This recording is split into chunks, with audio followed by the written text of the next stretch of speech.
5:10 na, 1 Western Visayas na. Alas 5:10 na, 1 Western Visayas na.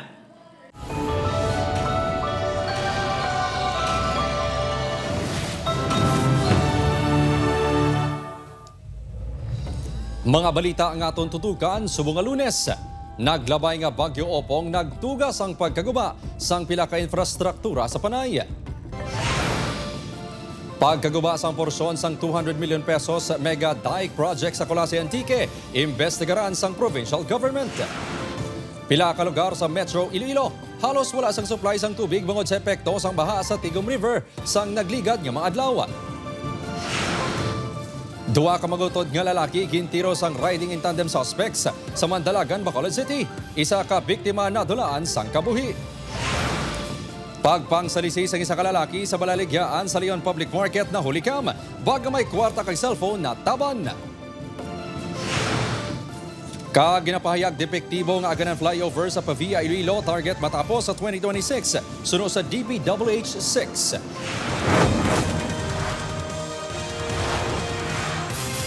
Ini ang GMA Regional TV, 1 Western Visayas. Mayong hapon, Western Visayas kag Negros Occidental. Porsyon sang Inguan Bridge sa Leon, Iloilo nakitaan sang buho matapos sang pagkatipag sang duta sa Taytay. Mga residente nagakabalaka. Samtang Antique Provincial Government investigaran ang pagkaguba sang porsyon sang 200 million pesos mega dike project sa Colase Antique. Yaring balita. Iga-review sang Antique Provincial Government ang Program of Works sang 200 million pesos nga mega dike project sa Colase Antique. Ini matapos naguba ang porsyon sang dike sang naglaslas ang Bagyong Opong sa Biyernes. 5 ka barangay ang sakop sang proyekto nga natapos sang 2018. Kung hindi gilayon makayo, posible ini makaapekto sa 500 tub-tub 1,000 hektarya sang pananom. Sa estimate sang Antique LGU, 40 tub-tub 50 million pesos ang pondo nga kinahanglanon sa rehabilitasyon sang dike. Magabulig man ang LGU sa pagpakayo sini. We are assessing na temporary ay tugruan ng gabyon. Kaga re-channeling para hindi gid masalad ang tubig sa may taramnan. So kung ano man ang assessment man ng DPWH, ma-assessment kami kung nasasakto gid ang program of work. Ang nakita namin is force of nature gid. Samtang ginakabalakan sa mga residente sa Barangay Buga, Leon ang pagkadiskubre sang buho sa Inguan Bridge sang weekend. Budlay rin travel, mag-agi ang mga sarakyan. Way kami tilaktanan kay dito sa Piyak, way mantitaytay.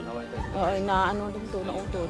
Dugang sa kabalaka sa mga residente, ang posible pagkarumpag nag-id sang Taytay bangod nagbaman ang approach sinisang nagligad nga bulan. Grabe man naman kulbae kay tawag bala nga na buho rin basi bala kung gulpi lang kung ginabii bala nga magrinagasa. Suno sa opisyal sang barangay, nasuguran man sang DPWH Iloilo 4th District Engineering Office ang pagtukod sang riprap sa idalom sang Taytay. Apang mahinay kuno ang pag-obra. Medyo dili naman ko napalaman ang darang i-desigapin yung obra. Wala sang opisyal sang DPWH ang nagpa-interview. Apang ginpatag sang ehensya nga nagakaatrasar ang rehabilitasyon bangod sang malain nga tiyempo. Ginanod man sang flash flood sang damlaglang ang pila nila kagamit. Tuig 1998 sang gintukod ang proyekto.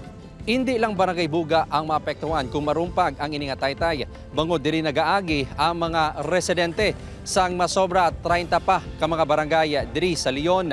Gani ginapadasig na sang Leon LGU sa DPWH ang pagpakayo sang sininga Taytay. Sa karon, nagapatuman sang one-way traffic scheme sa Taytay. Ginadumilian man ang paglabay sa mga truck nga nagabugat sang masobra 5 ka tonelada. In fact, tomorrow nakaschedule ako for a meeting with the council and ano kita kung ano bala ang mga mitigation nga pwede natin mahimo sa end kang LGU. Upod Caramel Porquia, Kim Salinas, 1 Western Visayas. Pila ka lugar sa Iloilo City kag palibot nga kabanwahanan halos wala sang supply sang tubig bangod sa epekto sang pagbaha sa Tigom River sang nagligad nga inadlaw. Si Zen Kilantang Sasa nakatutok live sa Barangay Tigom, Pavia. Zen. Kim, nagareklamo ang pila ka mga konsumidor sa Metro Pacific Iloilo Water bangod apektado sila sa water interruption kasunod sang pagnubo sa water supply. Kahapon sa nagpagwa sang abiso ang Metro Pacific Iloilo Water nga maka-eksperyensya sang low to no water supply ang madamo nga lugar sa Iloilo City, bilog nga Pavia kag Santa Barbara. Sunod sa MPIW, naglubog ang tubig nga ila gina-supply bangod sa mabaskog nga ulan nga nagtugas ang flash flood sa Tigom River sa Maasin. Resulta, nagnubo man ang raw water supply production sa bulk water supplier. Lubog pala ang aton nga supply. So ang processing time na naglawig, amo na ang epekto nga water service interruption kami na. Yara sa 72.35 million liters per day ang available nga water supply sang MPIW. Ini ang ginakabig nga critical level na. Nagapadayon pa ang maintenance ng bulk water supplier sa water treatment plant agud ma-regulate ang produksyon sang tubig.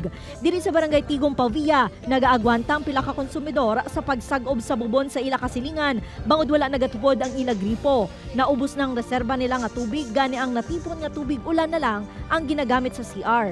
Way, pag-washing naman man kayo ay tubig. Diyos ko to, damo laban naman gani, way kami kapang labapit. May water rationing man nga ginapatigayon ng MPIW para masuplayan ang mga nagakinahanglan gid nga mga konsumidor. Apang Simanang Milagros, bangod sa masami nga wala sang tubig sa lugar, ginpautod na lang sinya ang linya sang tubig, bangod nagabayad lang sila nga hindi man mapuslan.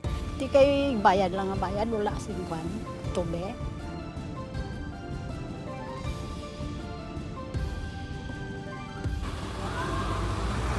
Kim, sunod sa MPIW, ginalauman nga magabalik sa normal ang supply sang tubig subong nga semana. Mahimo naman nga makareklamo ang mga apektado nga residente agud marasyonan sang tubig.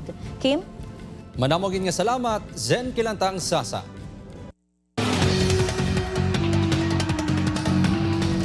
Para sa dugang nga mga balita sa Negros kag Panay, mangin kaupod ta si Adrian Prietos. Adrian. Yes, kay madamo gid nga salamat mga kapuso, mag-utod kitiro sang riding in tandem suspect sa Bacolod City. Magulang patay. Yaring balita nga aton gintutuka. Papauli na sa barangay Mandalagan ang mag-utod nga alias Harold kag alias Harley sang gintiro sang riding in tandem suspects pasado alas 8 kay ina sa aga. Sakay mag-utod sa motorsiklo sang ginpalapitan sang ginapahayag riding in tandem suspects kag gintiro. Daw sa wala man lang sang kwan, daw wala man lang. Tapos may gumulpi lang nga naglupok. Sabi namon kung Royda lang ang naglupok. Pagkatapos tiro, nagbatse man sila dayon. Kaya ako po sa akong kaginadanan ng pasahero ko kay gabusong daan. Ti grabe ang nervyos. Tingko gasunod to sila sa likod mo. Ginbawian sa kabuhian nagamaneho nga si alias Harold, bangod sa naagom nga pila sa likod lapo sa lughan. Padayon niya ginabulong sa ospital ang iya manghod nga si alias Harley nga may igo sa abaga kag likod. Suno, sa imata sa mga biktima, wala sila sang kontra sa lugar. Halin sila sa barangay Villamonte sa may negosyo nga karinderya ang ila pamilya. Kapanawagan lang ko dagala sa nagtiro sa papa ko. Buot man sa akin tiro niya.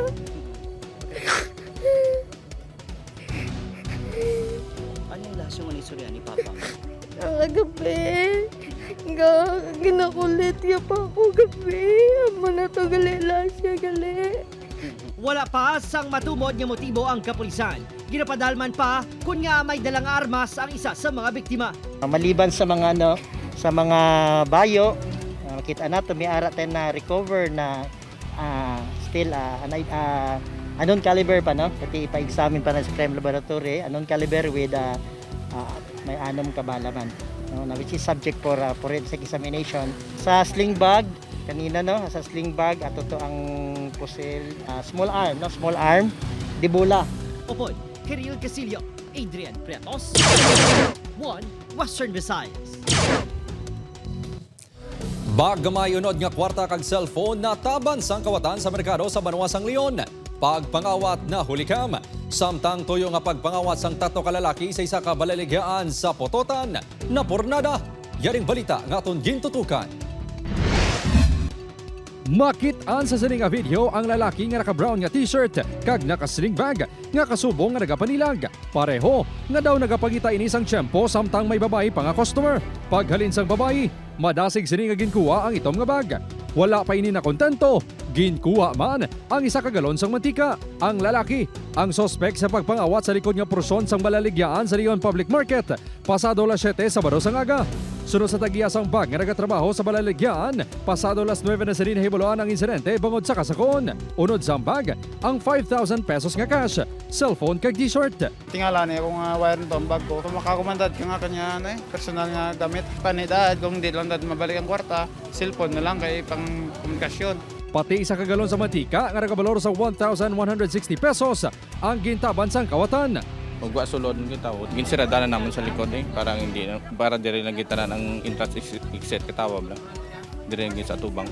Apisar sang kuha sang CCTV camera, wala sa gihapon na tumod sang Leon Police ang identity sang suspect. Dako ang posibilidad nga pangayaw ini. Ginkuha sang isa ka lalaki, more or less mga 20 anyos iya edad. Ga-coordinate kami sa other units nga pong basi ari nga suspect may mga previous record balakag may mga identity na sila. At least kung may ara at identity, pwede nakapile sa nakahigo ka kaso. Samtang makita sa ini nga CCTV footage ang tatlo ka mga lalaki nga ginaligar nga kawatan nga nagatuyo kung tani sudlo ng isa ka balaligyan sa barangay Batuan, Pototan, Iloilo. Sunod sa Pototan Municipal Police Station, natabo ang insidente pasado alauna sa Baros ang Kagahon.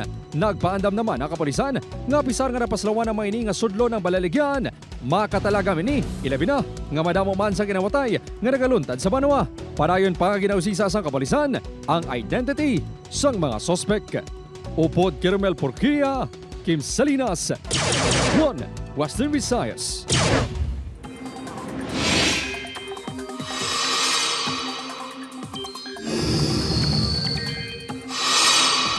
Mga puso, wala na sang nagaluntad nga malaing nga tiyempo o kung Bagyo Subong sa sulod sang par-up ang may mga lugar gihapon nga maka-eksperyensya sang mga pag-ulan. Easterlies o kung ang hangin nga nagikan sa Pacific Ocean ang magadala sang mainit nga tiyempo sa dako nga bahin sang pungsod. Apang pwede man ini magresulta sang thunderstorms ilabi na sa udto, hapon o kung gabi. Base naman sa datos ng Metro Weather, may chances sang ulan sa dako nga bahin sang Panay Island kag pinakabahin sang Negros Island region. Mabuhina naman ini sa gabi. Posible man ang lapta-lapta nga ulan sa ibang pangabahin sang Pilipinas.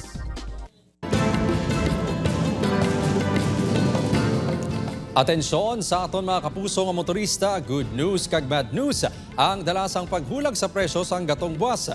Ang good news, ang presyo sang gasolina ang magadubo sang 20 sentimos kada litro. Apang sa biyak sini ang presyo sang diesel ang magasaka naman sang 90 sentimos kada litro. 90 sentimos man ang igasaka sa kada litro sang kerosene. Ang pagbago sa presyo sang gatong ang ipatuman sa mga oil company buwas sa aga, September 30.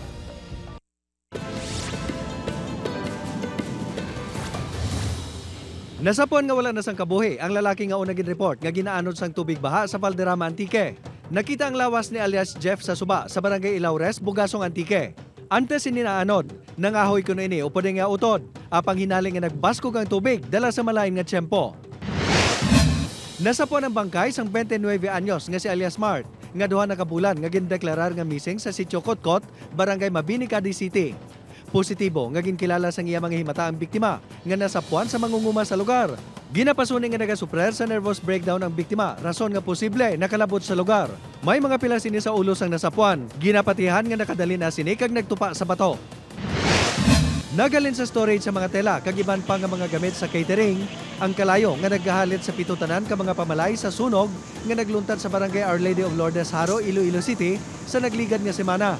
Sunod sa Bureau of Fire Protection, badasing nga naglapta ang kalayo bangod sa mga gamit nga yara sa among nga sulod, sang among nga hulot, kag bangod human sa mixed material sang balay.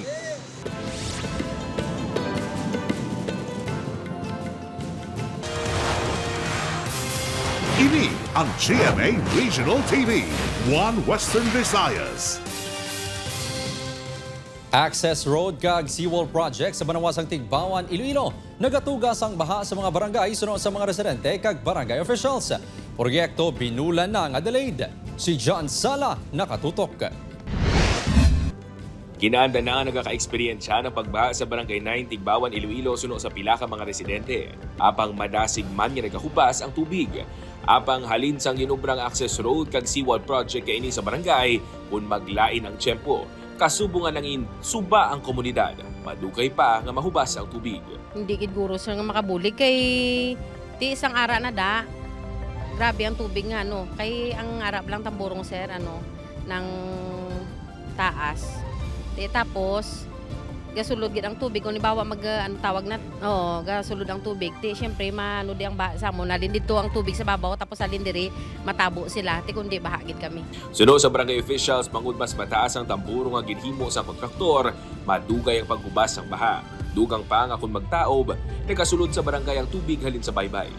Taas ilang nga guluan sang tubig ang kanal sa munisipyo at the same time ang kanal man sang nag-construct ang barangay nubo. Nagpasalig naman ang DPWH Iloilo First Engineering District nga padulungan ang proyekto. Upakatunan namon automatic i-consider nato na ang location. Pagluwas sa pagbaha, delayed man ang proyekto kung basehan ng website sang DPWH. Dapat sa January 2025 pa natapos ang proyekto apang masobra 60% pa lang ang nakompleto. Nagabaloro sa masobra 77 million pesos ang nasambit na proyekto.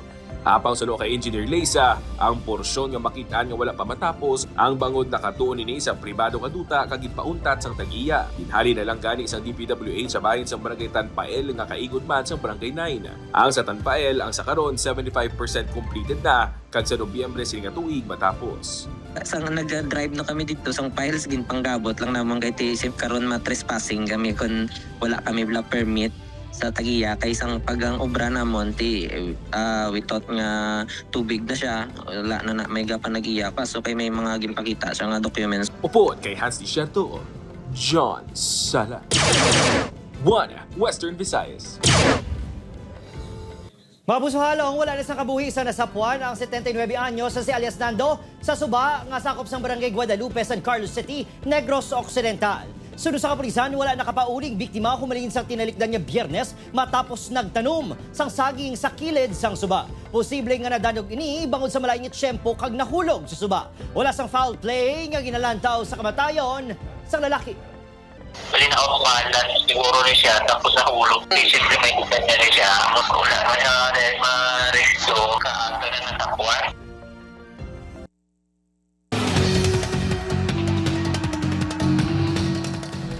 Menor de edad nga lalaki nakuhaan sang 2.1 million pesos nga balor sang illegal nga droga. Samtang 5 kalalaki dakop sa drug bypass operation sa barangay Lanitaro. Yaring balita. Arestado sa mga katapos ang Regional Police Drug Enforcement Unit 6 ang 17 anyos nga si alias Mok sa drug bypass operation nga ginpatigayon sa barangay Tabuk, Suba, La Paz sa barusang gabi. Ini ang nakuhaan sa masobra 2.1 million pesos nga balor sa illegal nga droga. Ang subject, ang isa ka grade 11 student sa syudad nga isa ka bulan nga ginmonitor. Residente ini sa Guimaras apang temporaryo nga nagapuyo sa La Paz. Si alias Mok ang ginaaligar nga ginagamit nga bodegero kag distributor sa illegal nga droga sa syudad. Ginahibalo pa sa kapulisan kung sino ang nagasugo sa iya kagang source ni isang droga. Parang wala naman siyang batang binibentahan. Tapos lumabas na rin po sir yung result niya. Negative naman siya sa paggamit ng droga. Most probably sir yung mga parokyano niya nito is wala po sa school. 5 ka persona ang arestado samtang isa ang nakapalagyo sa ginpatigayon nga drug bypass operation sa barangay Lanitaro, Iloilo City. Nadakpan sa day aliases Kim Tagoy, Kimboy kag Torap sa ginkasanga operasyon sang City Drug Enforcement Unit. Apang ang main subject sa operasyon niya si Elias Gamay ang nakapalagyo matapos matukiban nga pulis ang poster buyer. Masobra 700,000 pesos nga balor sang ginapatian illegal nga droga ang na-recover sang kapulisan. Pag-waste man sa report sa mga tao sa palibot kag sa mga ilaman barangay officials nga daw wala ko na sila ginabaybasan kay damo ang rampant na baligyan na so that's why nag-take action kita. 1.2 million pesos naman nga balor sa illegal nga droga ang nakopiskar sa mag-live-in partner sa barangay Tuble, San Dionisio, Iloilo kahapon. Ginkilala ang mga ini, Kanday alias Felix, 43 anyos, isa ka HVI kag residente sang barangay Kalintaan, Occidental, Mindoro. Kag alias Keril, SLI, 42 anyos kag residente sang barangay. Preso na mga ini, kag pasakan sa nagakaigo nga reklamo. Upod kay Romel Porquia, Kim Salinas, 1 Western Visayas.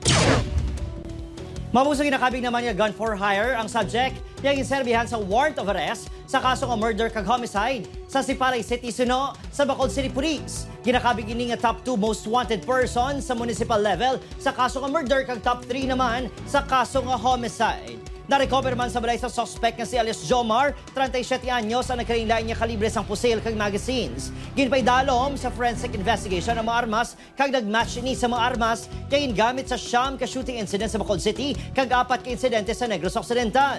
Nagapakigangot ng kapulisan sa iban pang probinsya agon matumod ang iban pang gun for hire suspects. Ang iya balay gin subject sa search warrant. Kag may na-recover 3 ka armas pero hindi sa aton o dito sa Negros Occidental Police Provincial Office. Pero kabalo kami nga inasagan for hire. So we requested cross-matching sang 3 ka armas. Ang gun for hire ng mga suspect are not residing diri sa Bacolod, no? Nonetheless, we are coordinating closely, no, sa NOPO, even sa Oriental. Kaya based on information, gasaylo-saylo lang yun sila. Ready na ang NCAA School sa pagsugod sa Season 101 kung sa diin gindugang pila ka Olympic sports. Magluwas sinagin pakita man ang bagong logo para sa new season. Nakatutok Julius Bilacaol. New look for a new era. Ang dala sa bagong logo para sa NCAA Season 101. Ini ang napili sa NCAA Logo Making Contest. Well, it connotes dynamism, no? And the infinity sign means that it's a continuous commitment, continuous development. Present sa event ang NCAA Management Committee kag pila ka representante sa Philippine Sports Commission. Lagip na ang PSC chairman nga si Patrick Gregorio. Formal naman nga ginpirmahan ang partnership sang NCAA kag PSC. NCAA has agreed to adopt and present new Olympic sports as new sports in the NCAA calendar. Initially, boxing, golf, shooting, and weightlifting. Full force man ang suporta sa mga estudyante sa pep rally sa pila ka NCAA schools. Building greatness ang mission sang host school. Kag men's basketball defending champions, Mapua University. Ready naman ang Mapua nga depensahan ng ilang basketball championship. Nag-champion sila, so ako gutom rin ako na mag-champion, kasama rin sila. Rally with the Champions naman ang nanging tema sa pep rally sa San Beda University. This season we are planning to be more united. Hindi lang basta overall championship. Individual, magiging champion din kami. Nagtakop ini sa isa ka ceremonial bonfire. Nangin mainit naman ang pagbaton sa student body sa mga atleta sa Emilio Aguinaldo College. Alab general ang ila tema para kuno sa mainit nga pagsulod sa season. Ito na yung season na kailangan na naming makuha yung goal namin. So talagang pinagandahan po namin to. Julius Bilacaol. 1. Western Visayas. Ini ang GMA Regional TV, 1 Western Visayas. Ginapahayag depektibo nga aganan flyover sa Pavia. Target matapos sa 2026 suno sa DPWH 6. Sangguniang bayan sa Pavia, magahingyo sa investigasyon kag dugang nga pondo para sa proyekto. Si Zen Kilantang Sasa nakatutok. Sa sesyon sang Sangguniang Bayan sang Pavia kaina sang aga, ginpaklaro sa mga SB members sa Assistant Regional Director sang DPWH6 nga si Engineer Jose Al Fruto kung ano ang status sang aga ng flyover. Sabat ni Fruto, target sang ahensya nga matapos ang konstruksyon sang flyover sa tuig 2026. Apang wala pa ini sang kasiguraduhan, bangod may kinahanglanon pa nga 285 million pesos para sa jet grouting kag road widening sa lugar. Granting that the funds will be available by next year under the 2026 and can start already early procurement and can start the actual construction by historically February or March. Historically of 2026. For my budget. Because it's available in the end of the year, publication and everything, that the actual cash or the budget that can already be utilized historically is February or March. 3 pa lang sa 23 kahaligi ang may pondo sa jet grouting. Ini ang Pier 6, 7 kag 8. Bangod sini, plano sang sangguniang bayan nga magsumiter sang resolution sa Senate Blue Ribbon Committee agud ipanawagan nga investigaran ang proyekto. Agud may manabat sa kapalpakan lakip na sa Ungka flyover. Magahinyo man ang mga ini sa national government nga pondohan ang pagpatapos ng aganan flyover. Nga appeal nga at least mabudgetan para matapos. Pagkatapos kag makasuhan gid antud sinong makasuhan gid nito nga mo ni natabo. San duwa ta gid not only isa no. Duwa gid ka flyover ungka kag aganan gid no. Sa subong yara pa lang sa 81% ang completion rate sang aganan flyover suno sa DPWH. Apang kunlang taon ang proyekto, matalupangdan nga tuman pakadamo sang kulang sini. Temporaryo nga ginpauntat ang proyekto sang DPWH 6 sang 2022 matapos inyang ginsuguran sang tuig 2019. Nadiskubrihan sadto nga wala nagasanto ang data sa seismic test nga ginpatigayon sang DPWH 6 kag sang consultant sini nga UTCP. Pananglitan nga makalusot ang 285 million pesos nga dugang nga pondo para sa proyekto. Ang budget sini ang magasaka na sa masobra 1 billion pesos. Upod kay Cirilo Randuque, Zen Kilantang Sasa, One Western Visayas.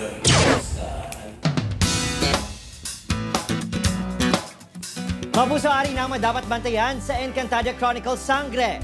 Subong nga nakalabot na sa Devas ang mga sangre. Sino bala ang nagahulat sa ila? Sino bala ang madinalagon? Matigayon bala sila nga makasulod sa pihak sang bantay nga may pinasahi nga gahom? Esta Sectu Encantadix kag 18s. Bangod ang ginatumod nato nga gatekeeper amo si Esnad nga karakter ni SB19 member Justin.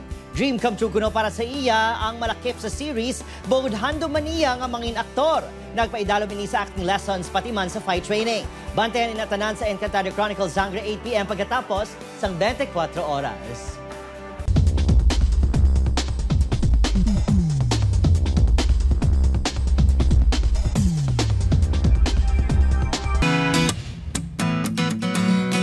Mga kapuso, sa masami mga bata kag teenagers ang makita naton nga naga-majorette sa aktibidad sa eskwelahan pati na sa mga kapistahan. Pero sa nabasaklan, agaw atensyon ang ini nga mga blooming kag energetic nga majorettes nga lunsay senior citizens. Suno sa videographer nga si Junie Timbas, na-amaze gid siya sang nakita ang iyaanay manunudlo nga nagasaot upod ag iban pa nga senior citizens. Pamatuod kuno ini nga ang pag-majorette is for all ages. Gani mga kapuso, kung kamo may mga istorya nga pinasahi, makahatag good vibes o kung makalilingaw, makuhaan sang inspirasyon kag pagtulunan, ipakigbahin ang mga istorya na ayos gid. I love the energy sang aton yung mga lola. Mga kapuso, 87 days na lang, Pasko na. Ako si Kim Salinas, ini ang One Western Visayas, bugos nga persa para sa mas dako nga misyon kag mas masangkad nga pagserbisyo sa pungsod.